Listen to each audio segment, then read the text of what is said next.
I backslid several times trying to get to where I am today, and I'm still vulnerable to it. There was a point in time where, yeah, man, I was partying it up, doing all kinds of crazy stuff. But I'm going to church, right? I'm gonna get there to church. I think one Father's Day, I was not in the best place, and I knew it, but I wanted to make sure that my kids and my family had Christ in there and understood that they can go to Him no matter what. So the grace of God was still, in my ear, right? That spiritual warfare, and I'm going to church, and oh, what do you want for Father's Day? I just want to see everyone in church, right? And everyone showed up, man. It was beautiful, that we were there. But then I, go home and you know what? It's been 2 hours. Let me go ahead and roll one up. I'm okay to smoke now. You know what I mean? It's, free and clear. Let me go ahead and go out tonight and, start drinking Bacardis and Cokes and then, you're getting buzzed and, let's go home and do what you do at home or whatever it may be, that are not really, from God. And so, I mean, it just kind of leads to more and more and more and more. And that's really what backsliding is to me.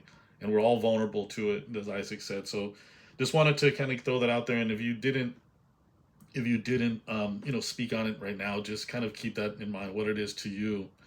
But I think the key of it is it's not when you're already with a big snowball effect at the bottom. It's a slide, and it starts small and it gets big, right? So some people may think backsliding is, oh man, I found myself all the way in the pits again. I did that a few times in my walk. I'm saved and then I'm back in the pits. I'm saved and I'm back in the pit.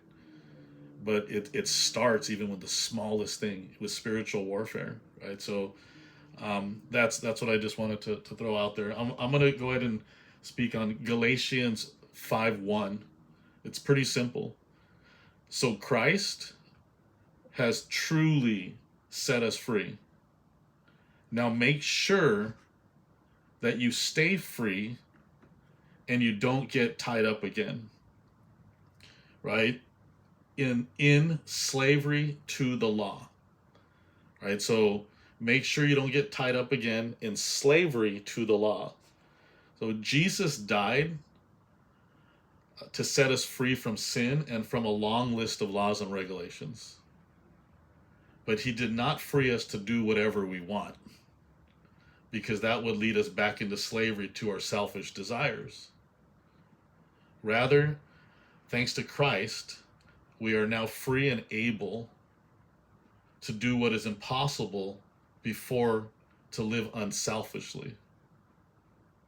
Those who appeal to their freedom so that they can have their own way or indulge in their own desires are falling back into sin. But it is also wrong. Remember, this was for both sides. But it is also wrong to put a heavy burden of law keeping on Christians. It's simple.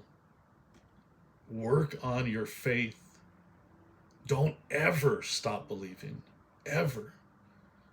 I've had families that were in a bad place, and I wasn't too far from them.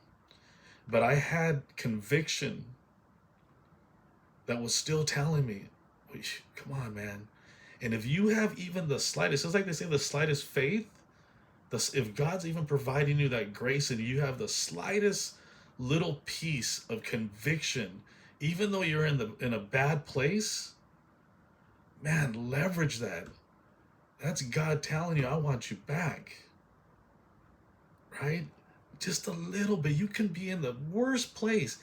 All it takes is a little bit of that. If you lose that, that's scary.